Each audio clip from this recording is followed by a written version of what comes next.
الحمد لله والصلاة والسلام على رسول الله ومن والاه وبعد. عزیز بھائیو، دوستو اور بزرگوں، آج کی نماز تراویح میں 30ویں پارے کی اکثر صورتوں کی تلاوت ہو گئی ہے اور تھوڑا ہی حصہ باقی رہا ہے. وہ انشاءاللہ ہم کل سنیں گے. آج سورہ 3 تک تلاوت ہو چکی ہے اور اس کے بعد سورہ علق اور پھر سورہ قدر اور سورہ بینہ اور سورہ زلزال اور سورہ عادیات اور قاریعہ اور سورہ تکاثر اور سورہ عصر اور سورہ ہمزہ اور پھر سورہ فیل اور قریش اور اس کے بعد سورہ ماعون اور سورہ کوثر اور سورہ کافرون اور سورہ نصر اور سورہ لہب اور سورہ اخلاص، سورہ فلق اور سورہ ناس اور اس طرح سے پھر سورہ بقرہ کی چند آیات. انشاءاللہ ان تمام صورتوں کی تلاوت ہم کل سنیں گے. آج جہاں سے آغاز کیا گیا تھا وہ پہلی آیت ہے 30ویں پارے کی کہ عَمَّ يَتَسَاءَلُونَ. اس آیت میں اللہ رب العزت نے معاشرے کے اندر چل رہی 6 میں گوئیاں جو ہو رہی تھی، وہ ایک دوسرے سے پوچھ رہے تھے، وہ ایک دوسرے سے باتیں کر رہے تھے. وہ تو اللہ نے فرمایا کہ وہ لوگ آپس میں کس چیز میں 6 میں گوئیاں کر رہے ہیں، ایک دوسرے سے کیا چیز پوچھ رہے ہیں.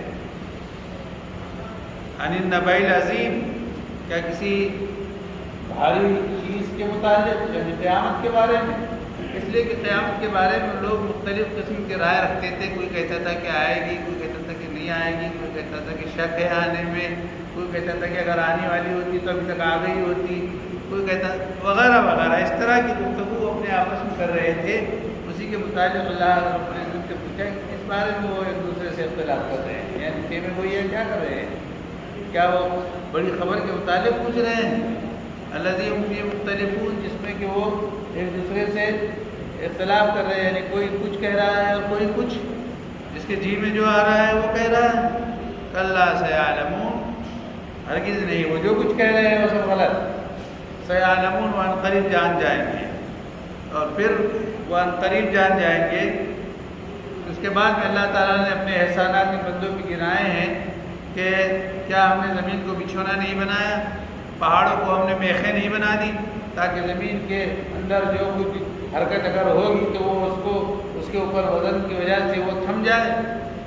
اور پھر ہم نے جو ہے تم کو جوڑے جوڑے نہیں پیدا کی، اور ہم نے تمہاری نیند کو کیا ہم نے راحت کا ذریعہ نہیں بنایا، اور رات کو ہم نے لباس نہیں بنایا جی، اور دن کو ہم نے تمہارے رزق حاصل کرنے کا ذریعہ بنایا، اور تمہارے اوپر 7 سخت ترین قسم کے آسمان پیدا کیے، اور پھر اس کے اندر ہم نے جو ہے بہت چمکتا ہوا شعلہ بار قسم کا چراغ نصب کیا جی، اور پھر نچوڑنے والے آسمان سے ہم نے تمہارے لیے پانی برسایا.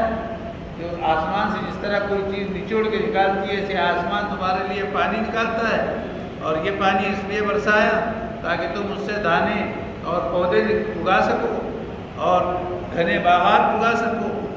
پھر اس کے بعد فرمایا کہ سارے احسانات گنانے کے بعد ان یوم الفصل کان میقاتا، کہ فیصلے کا دن ایک متعین ہے، مقرر ہے. کون سا دن ہوگا وہ؟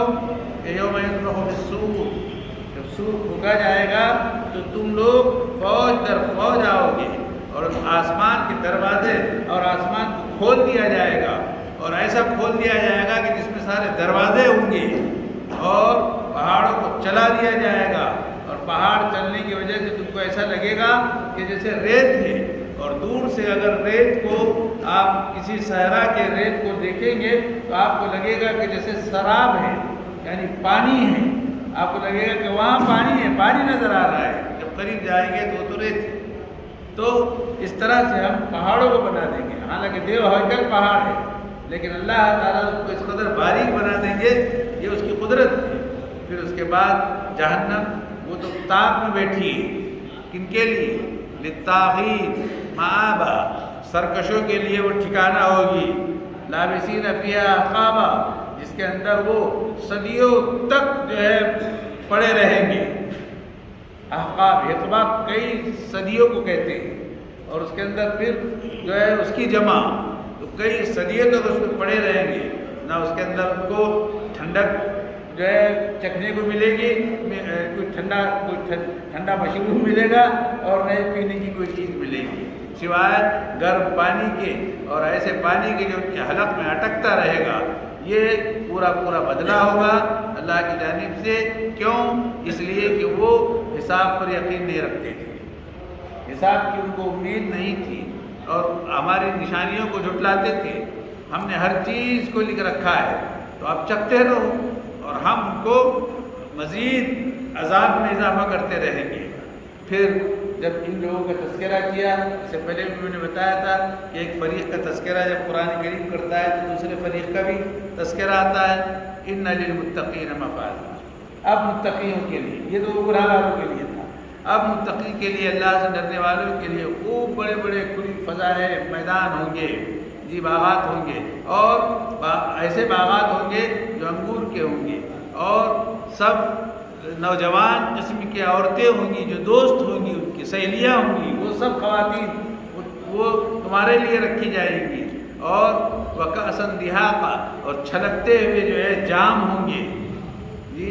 اور وہاں یہ لوگ اب یہ متقین نہ کوئی لغو بات سن پائیں گے، نہ کوئی جھوٹ بات ان کو سننے کو ملے گی، سبحان اللہ۔ اس لیے کہ ان لوگوں نے دنیا میں بہت برداشت کی، پتہ نہیں لوگوں کے کیا باتیں کڑوی کسیلی سب صحیح، وہاں ان کو کچھ نہیں ملے گا سننے کے واسطے۔ یہ نعمت ہوگی کہ نہیں اللہ کی طرف سے؟ یہ بدلہ ہوگا تمہارے رب کی جانب سے، پورا مکمل یہ جو ہے تحفہ ہوگا۔ جو آسمانوں اور زمین کا رب ہے، اور جو کچھ اس کے درمیان ہے، وہ رحمان ہے۔ وہاں کسی کی مجال نہیں ہوگی کہ بات کر سکے جی۔ اور یوم یقوم الروح، اور جب روحیں اٹھ کھڑی ہوں گی، اور فرشتے صف بصف ہوں گے، صف لگائے ہوئے ہوں گے، تو اب کسی کی مجال نہیں کہ وہاں بات کرے سوائے جس کو اللہ اجازت دے گا، اور جو بھی وہاں میں بات کرے گا وہ سب سچ کہے گا، سچ کے علاوہ کچھ نہیں کہے گا۔ جو سچ ہوگا، حق ہوگا، وہی کہے گا۔ ذالک الیوم الحق، یہی وہ دن ہوگا جو سچا دن ہوگا۔ ومن شاء اتخذ الی ربہ مآبا، اب جس کا جی چاہے وہ اپنے رب کے پاس میں اس طرح کا ٹھکانہ بنا لے۔ انا انذرناکم عذابا قریبا، قریب آنے والے عذاب سے ہم تم کو ڈرا چکے ہیں، بتا چکے ہیں۔ یوم ینظر المرء ما قدمت، اس دن انسان دیکھے گا کہ کیا اس نے آگے بھیجا ہے جی۔ اور کافر کی یہ حالت ہوگی کہ وہ افسوس کرے گا کہ کاش میں مٹی ڈھیلا ہو جاتا کہ آج میں حساب کتاب سے بچ جاتا۔ یہ پوری صورت تھی جو آج ہم نے سنی۔ اس کے بعد میں پھر سورہ نازعات میں ان کافرین اور مشرکین کے ان مکالموں کو بتایا ہے جو اپنے آپس میں گفتگو کرتے تھے، کہ یقولون، وہ یہ کہتے تھے کہ انا لمردودون فی الحافرہ، کیا گڈھوں سے ہم کو پھر دوبارہ اٹھایا جائے گا، یعنی قبروں سے۔ اذا کنا عظاما نخرہ، کیا ہم جب ہڈیاں ہو جائیں گے، وہ بھی ایسی ہڈیاں جو بوسیدہ قسم کی ہو جائیں گی، کیا ہم کو پھر جوڑا جائے گا، اٹھایا جائے گا؟ اور اگر ایسا ہوگا تو تب تو بڑا گھاٹے کا سودا ہوگا، بلکہ ایک ہی ڈانٹ میں اور ایک ہی آواز میں وہ سب کے سب جو ہے میدان میں موجود ہو جائیں گے۔ اللہ کی اتنی طاقت ہو جی۔ پھر اس کے بعد میں حضرت موسیٰ علیہ السلام کا تذکرہ آیا کہ حضرت موسیٰ کو حکم ہوا کہ جاؤ فرعون کے پاس، اس نے دنیا سر پہ اٹھا رکھی ہے، فَقُلْ هَلْ لَكَ إِلَىٰ أَن تَزَكَّىٰ، شاید کوئی تزکیہ حاصل کر لے، وَأَهْدِيَكَ إِلَىٰ رَبِّكَ فَتَخْشَىٰ، اور میں تم کو رہبری کر رہا ہوں کہ شاید وہ کچھ ڈر جائے، تم جاؤ ان کے پاس جی، اور ان کو دکھاؤ ہماری بڑی بڑی نشانیاں۔ تو حضرت موسیٰ علیہ السلام نے بڑی بڑی نشانیاں دکھائی، ید بیضا دکھایا، ڈنڈا دکھایا، ہے نا، یہ ساری نشانیاں بتائی کہ نہیں بتائی، سارے معجزات کو سامنے رکھا۔ فَكَذَّبَ، فرعون نے جھٹلا دیا، وَعَصَىٰ، اور نافرمانی کی۔ پھر وہ پیچھے مڑا اور واپس چلا گیا، دوڑتا گیا، یا اپنے پیچھے مڑا اور اپنے کام میں وہ کوششیں کرتا رہا، یعنی نہ ماننے کی چیزوں میں۔ اور پھر فحشر فنادا، لوگوں کو اکٹھا کیا اور پکارا، آواز دی، صدا دی، سب لوگ جمع ہو گئے اور ان کے سامنے کہا تو کیا کہا؟ انا ربکم الاعلی، میں تمہارا سب سے بڑا رب ہوں۔ تو پھر اللہ نے کیا کیا؟ فَأَخَذَهُ اللَّهُ نَكَالَ الْآخِرَةِ وَالْأُولَىٰ، اللہ نے اس کو آخرت میں بھی سزا میں پکڑ لیا اور دنیا میں بھی سزا دلوا دی، ڈوب کے مر گئی جی۔ اور دنیا والوں کو آج بھی اس کی لاش معجزے کے طور پر اٹھا رکھی۔ اس کے اندر عبرت ہے، لیکن ان لوگوں کے لیے جو اللہ سے ڈرتے ہیں، خوف کھاتے ہیں۔ پھر اس کے بعد میں بتایا کہ انتم اشد خلقا، کیا یہ بات بتاؤ کہ تمہاری پیدائش زیادہ سخت اور مشکل ہے یا آسمان کو جس کو اس نے بنایا؟ کون مشکل ہے کام؟ آسمان کو بنانا مشکل ہے یا انسان کو پیدا کرنا مشکل ہے؟ جی تم جواب دو۔ رفع سب کہا کہ اس نے اس کو مضبوط بنایا اور برابر کر دیا، اور پھر آسمان کے بعد رات پیدا کی اور رات سے ڈھانپ لیا، اور رات کے بعد پھر سورج کو چمکا دیا اور روشنی کو پیدا کیا، اور پھر زمین کو برابر سرابر کر دیا، اسی آسمان کے حصے کو جو پہلے آسمان تھا اسی میں سے توڑ کر زمین کو سدھا دیا، زمین کو جو ہے پھیلا دیا، اور زمین میں سے پانی نکالا اور چارہ نکالا، اور اس کے اوپر زمین کے اوپر پہاڑوں کو گاڑ دیا تاکہ زمین کا توازن برقرار رہے۔ متاعا لکم ولانعامکم، یہ سب کچھ کیا اللہ نے تمہارے فائدے کے لیے تاکہ تم نفع اٹھا سکو اور تمہارے جانور بھی نفع اٹھا سکو، یعنی جانوروں کو تک انتظام کیا۔ فَإِذَا جَاءَتِ الطَّامَّةُ الْكُبْرىٰ، جب بہت بڑی آواز یا بہت بڑی مصیبت یا بہت بڑا بھونچال جب آ جائے گا تو اس وقت انسان کو یاد آئے گا کہ اس نے کیا کرا تھا، یعنی مطلب قیامت کا منظر، اور جہنم کو جو ہے واضح کر دیا جائے گا، ظاہر کر دیا جائے گا دیکھنے کے لیے، تاکہ لوگ دیکھیں اس کو۔ اور بہرحال جس نے سرکشی کر رکھی ہوگی، دنیاوی زندگی کو ترجیح دی ہوگی، تو پھر وہ اس کا ٹھکانہ جہنم ہی ہوگا۔ اور بہرحال جس نے اپنے رب کے مقام اور اپنے رب کی شان اور اپنے رب کے اعزاز کے سلسلے میں اس سے وہ ڈرتا رہا ہوگا اور اپنے نفس کو خواہشات سے روکا ہوگا، تو پھر ایسے شخص کا ٹھکانہ جنت ہوگا۔ پھر اس کے بعد میں اے محمد صلی اللہ علیہ وسلم، یہ لوگ آپ سے قیامت کے بارے میں پوچھتے ہیں کہ کب آئے گی،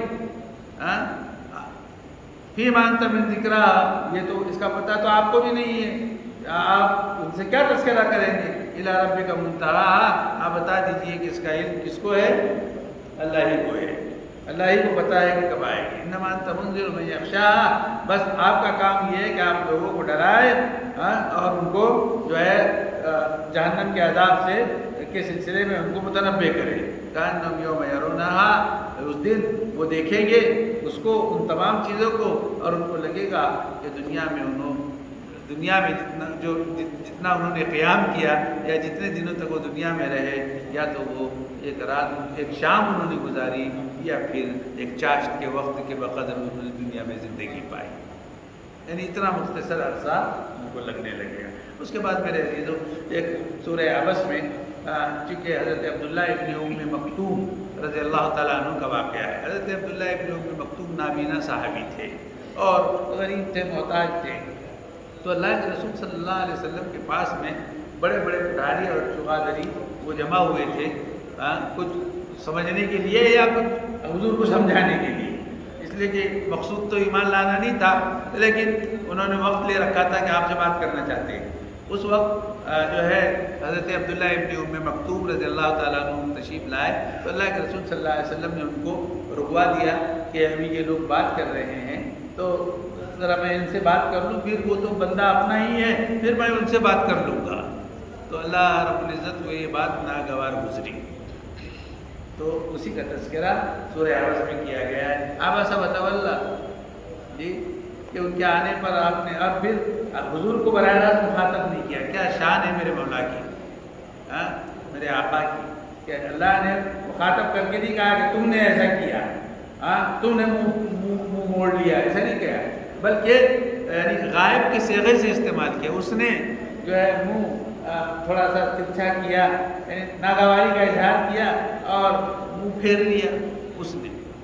اور وہ کون تھے؟ اللہ کے رسول صلی اللہ علیہ وسلم کی ذات گرامی.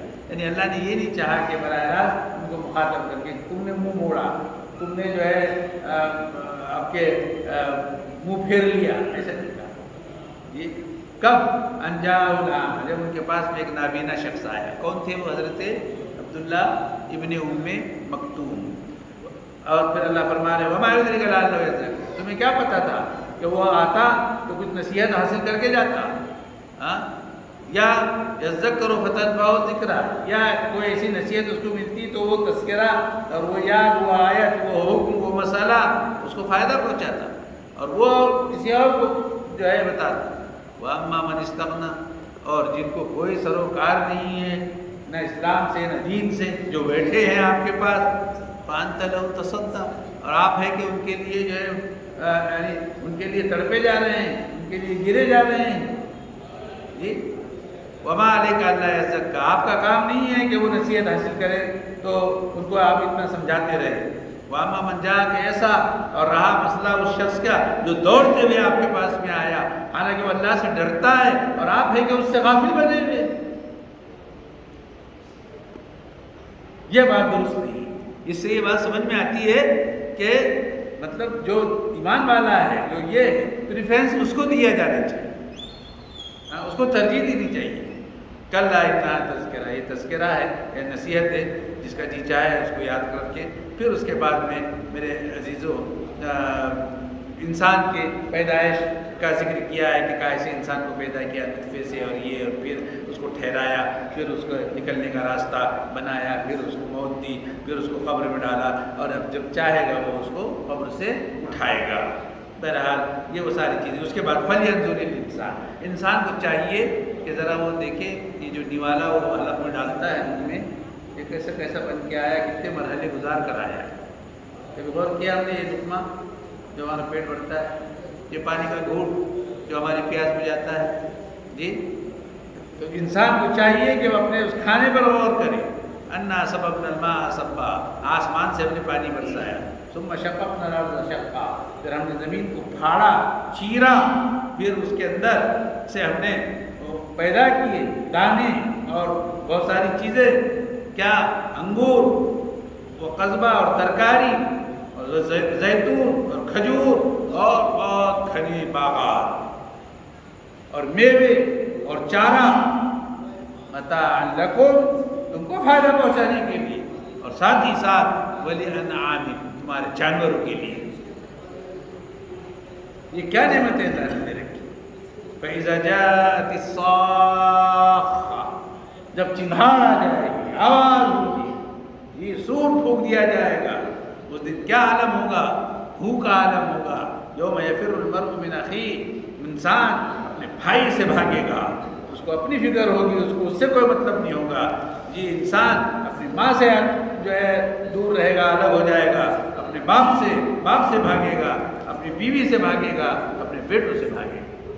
تو انسان ہی نہیں بھاگے گا بلکہ بیٹے بھی باپ سے بھاگیں گے، بیوی بھی شوہر سے بھاگیں گے. یہ سب ایک دوسرے سے اس لیے کہ ہر ایک کو اپنی پڑی ہوگی.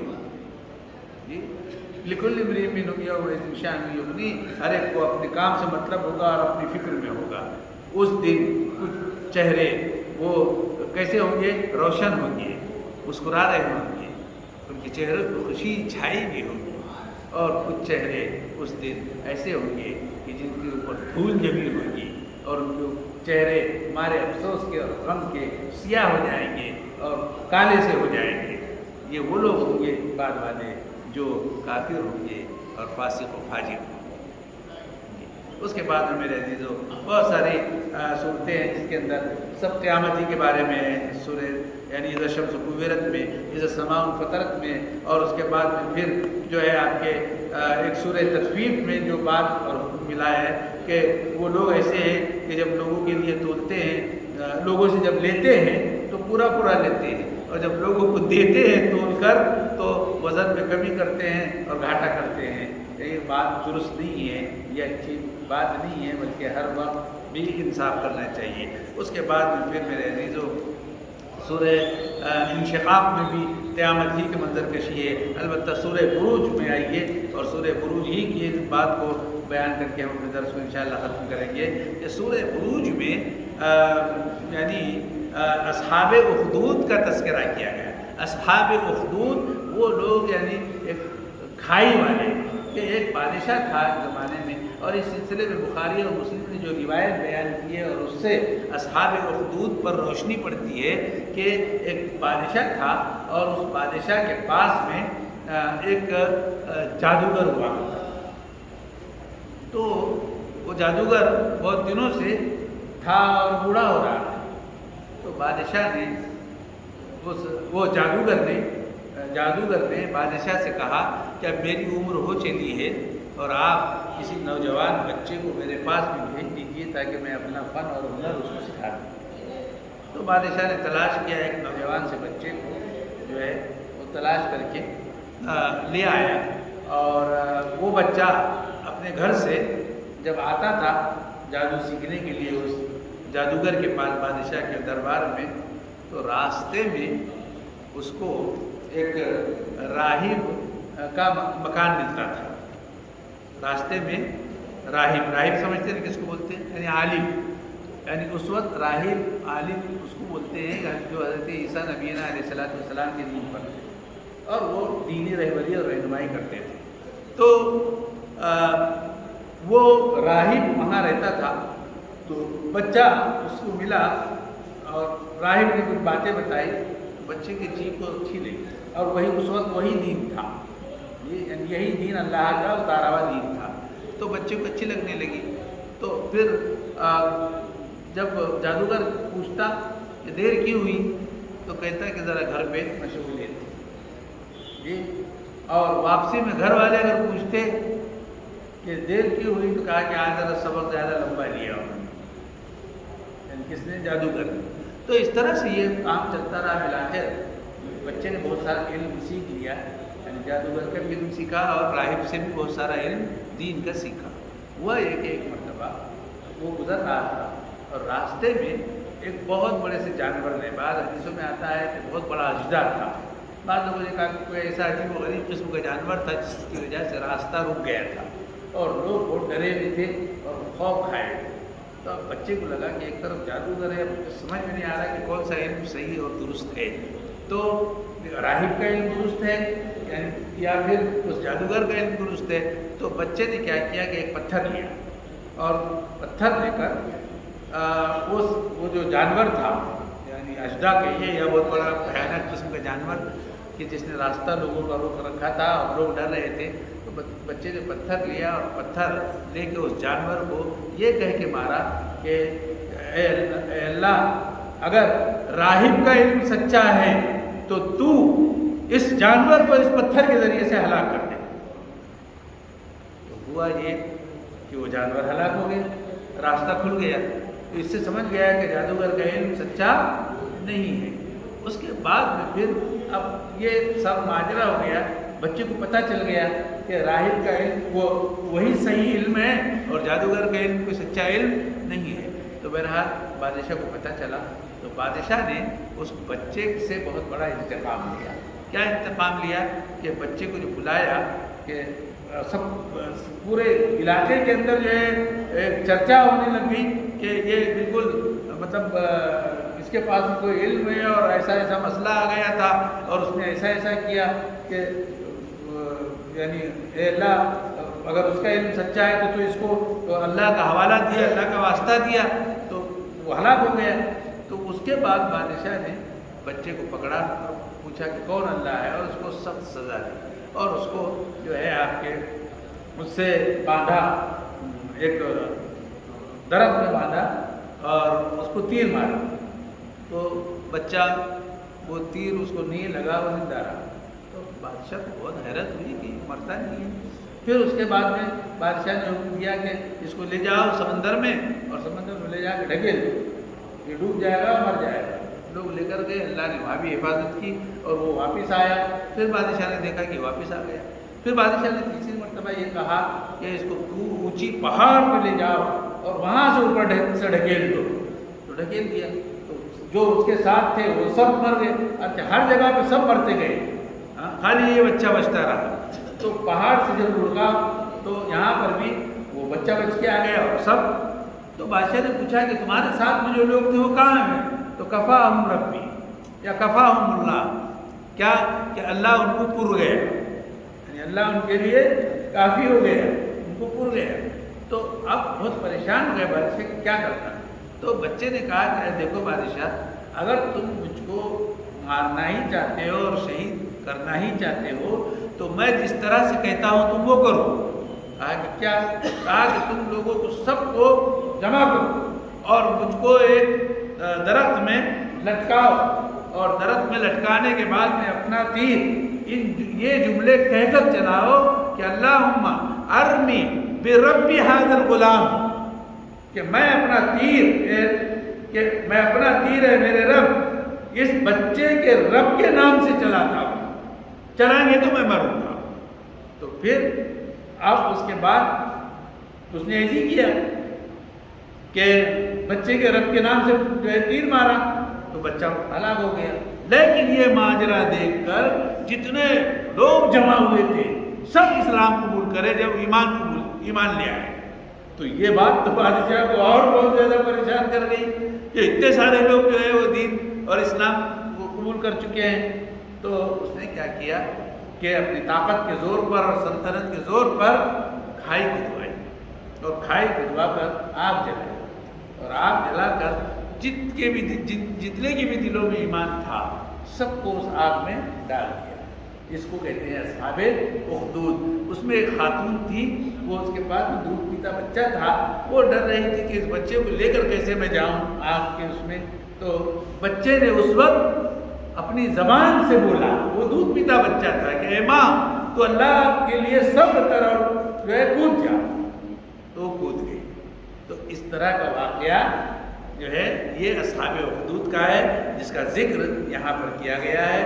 اور اسی وجہ سے کہ ایمان والوں کے ساتھ میں مصائب آتے ہیں تو اس کو وہ اگر ایسا معاملہ آ گیا کہ اس کے اوپر صبر ہونا چاہیے اور جھیلنا چاہیے. تو جو معاملہ اصحاب اخدود نے جھیلا ہے اور یہ قرآن نے بیان کیا ہے, اللہ کے رسول نے بتایا ہے, یہ ایمان والوں کی علامت ہے کہ وہ مصائب سے گھبراتے نہیں اور ان کے نزدیک جان اور جو ہے مال کوئی اہمیت نہیں رکھتے. وہ اللہ کی رضا کے لیے سب کچھ کر گزرنے کو تیار ہوتے ہیں.